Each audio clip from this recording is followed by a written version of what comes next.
কি রে তুই রাত্রেবেলা চিরুনি করছিস? গাইস একটা খুশির খবর আছে। তো ওর জন্যই তো বললাম যে একা একা না, আমি হাসছিস। এমনি ভাবছিলাম নিজে নিজে একটা খুশির খবর আছে। কি বলো তো, আমাদের একটা ডান্স ভিডিও চাঁদ মামা, তো ওটা হচ্ছে 1 লাখ ওপরে গেছে ভিউজ। তো খুবই খুশি হয়েছি, কালকে হয়েছে, তো ভাবছিলাম যে তোমাদেরকে জানাবো।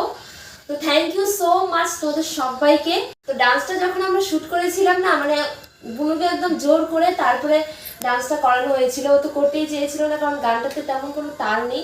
তো করলাম যে চল, এখন নতুন বেরিয়েছে যখন, আর অন্য কোনো গানে তেমন মানে টাইম হচ্ছিল না, তাই ভাবলাম যে করি। তো ফাইনালি সেটা কালকে আর কি 1 লাখ ভিউজ গুলো। তার সাথে সাথে আরো একটা গুড নিউজ আছে, আমাদের সাবস্ক্রাইবার 5000 কমপ্লিট হয়েছে সকালবেলা। তো তার জন্য খুব খুশি, তার জন্য তোমাদের সবাইকে থ্যাংক ইউ সো মাচ। তো এভাবেই পাশে থেকো, ভালো থেকো, সুস্থ থেকো। দেখা হচ্ছে অন্য কোনো মিনি ব্লগে। টাটা।